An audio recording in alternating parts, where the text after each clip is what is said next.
Break के बाद आपका स्वागत है दोस्तों। आपने देखा कि मुकेश किस कदर उल्टे पैरों इतनी ऊंचाई पर चढ़ जाता है। हमारी दूसरी खबर भी कुछ ऐसी ही है जो आपको सोचने पर मजबूर कर सकती है कि कोई ऐसा भी कर सकता है।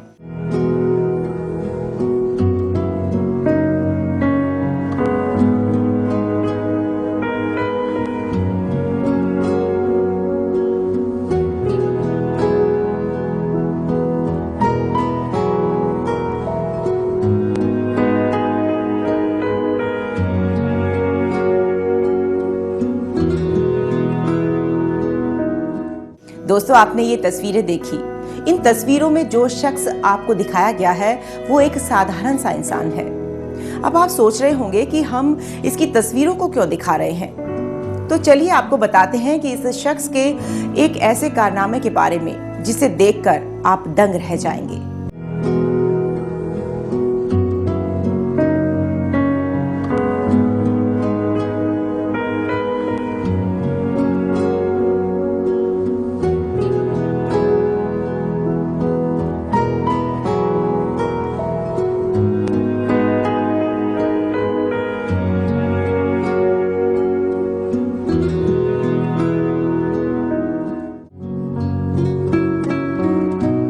ये उलटते पन्ने कुछ बयां कर रहे हैं। ये कोई आम पन्ने नहीं, न ही इन पर लिखी गई ये स्याही आम है। इन पन्नों पर भारतीय संस्कृति की गाथा भगवत गीता को लिखा गया है, वो भी किसी व्यक्ति के खून से। और ये व्यक्ति है निदाना गांव के रहने वाले कर्मवीर आचार्य। कर्मवीर उत्तराखंड संस्कृत विश्वविद्यालय हरिद्वार से आचार्य की पढ़ाई कर रहे हैं। कर्मवीर एक ब्राह्मण परिवार से संबंध रखते हैं। परिवार में शुरू से ही भगवत गीता का पाठ किया जाता था।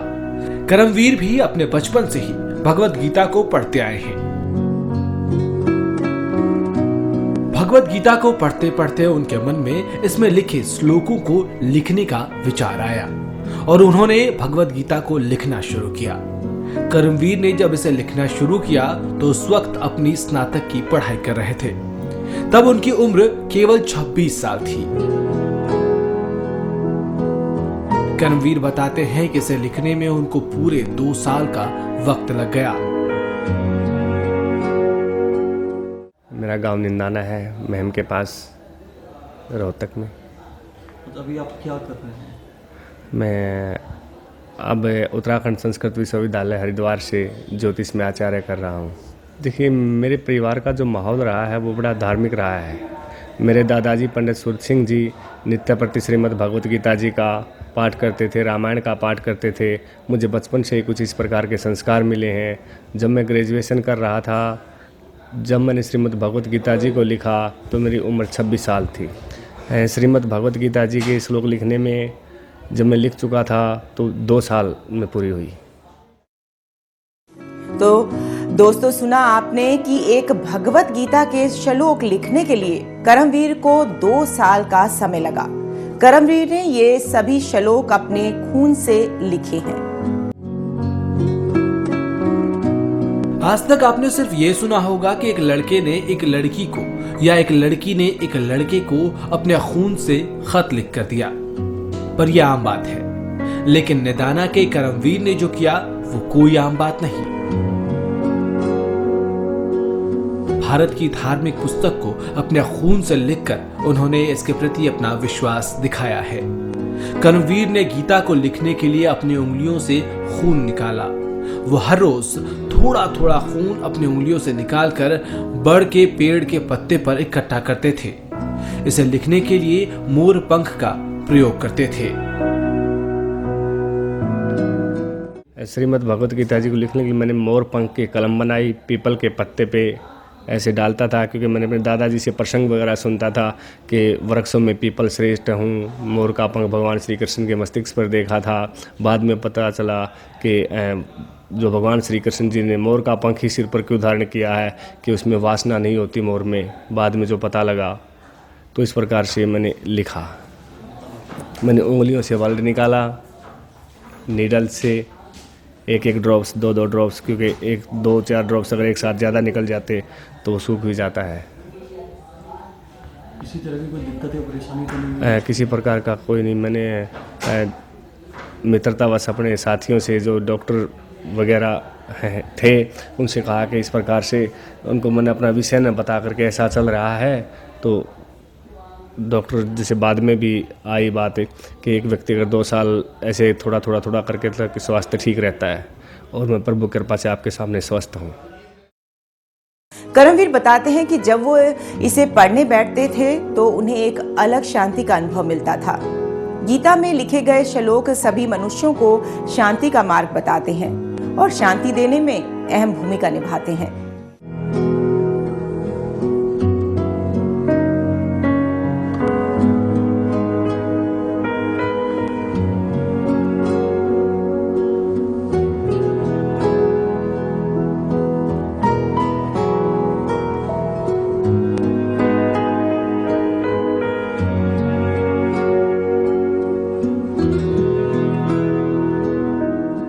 तो नित्य प्रतिदिन का स्वाध्याय किया, तब मैंने जीवन में उम्र के साथ भी एक शायद ये कह सकता हूँ कि एक महत्वाकांक्षाएँ थी, लेकिन जैसे ही मैंने श्रीमद् भागवत गीता जी को पढ़ना शुरू किया, एक शांति ही मिली। उससे प्रभावित होकर मैंने इस धर्म ग्रंथ को अपने बल से लिख दिया, रक्त से लिख दिया।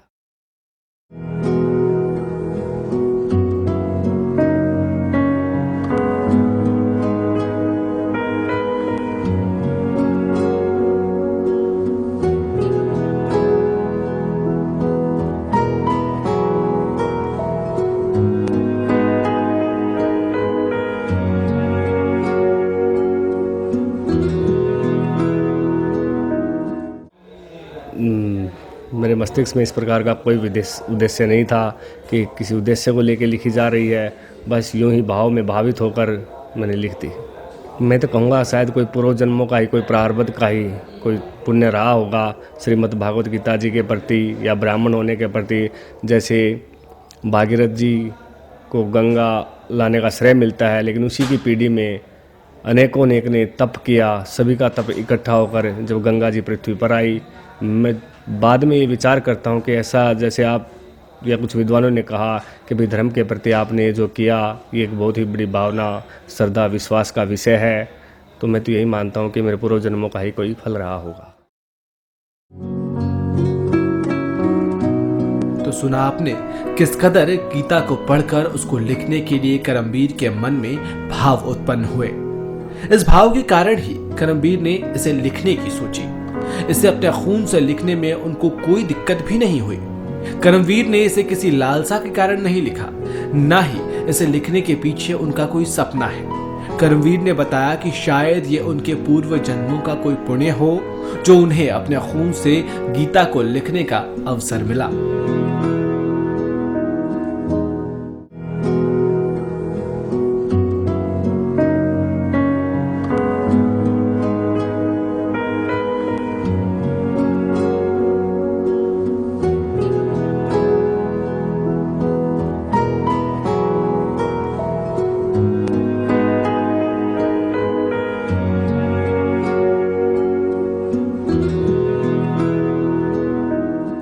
मैं श्रीमद् भगवत गीता जी को ये चाहता हूँ कि ये किसी धर्म का ग्रंथ न होकर पूरी मानव जाति का ग्रंथ है, किसी विशेष वर्ण का ग्रंथ न होकर पूरी मानव जाति का ग्रंथ है, किसी विशेष अवस्था का ग्रंथ न होकर सभी अवस्थाओं का ग्रंथ है। इसमें हम स्वाध्याय करें, चिंतन करें, मनन करें, अध्ययन करें इस विषय पर। और जिस प्रकार से हमारा कुछ जो रूढ़िवादी लोग हैं उन्होंने कहा है कि ये तो ना संन्यास की अवस्था में जाकर पढ़ना चाहिए, लेकिन मैं तो कहता हूँ कि इसके भारत में अगर भारत को सही मायने में अपने युवाओं की सही शक्ति का, ऊर्जा का इस्तेमाल करना है तो उनके हाथों में श्रीमद् भागवत गीता जरूर दे देनी चाहिए। इस विषय को लागू ही कर देना चाहिए ताकि इसको पढ़ें और शांति मिले, श्रेष्ठ मिले, कर्म की भावना मिले, श्रद्धा, विश्वास, भक्ति हो और भारत के संस्कार और संस्कृति जिंदा रहे।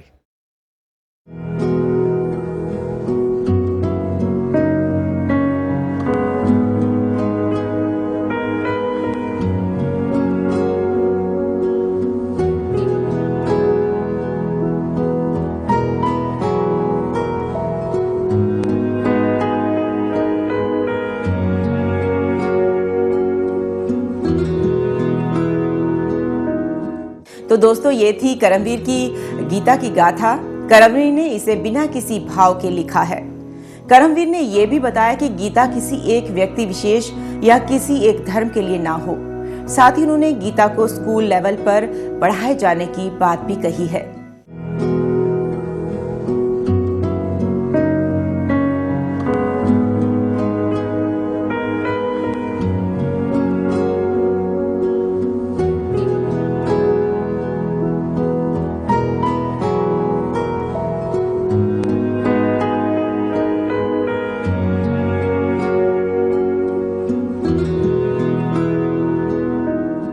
दोस्तों आज के लिए बस इतना ही। अगले हफ्ते फिर आपको रूबरू करवाएंगे कुछ ऐसी ही खबरों से जिससे हम और आप अभी तक अनजान हैं, जिनके बारे में बहुत कम लोग जानते हैं। आपको हमारा ये प्रोग्राम कैसा लगा? आप अपनी राय हमें जरूर भेजें।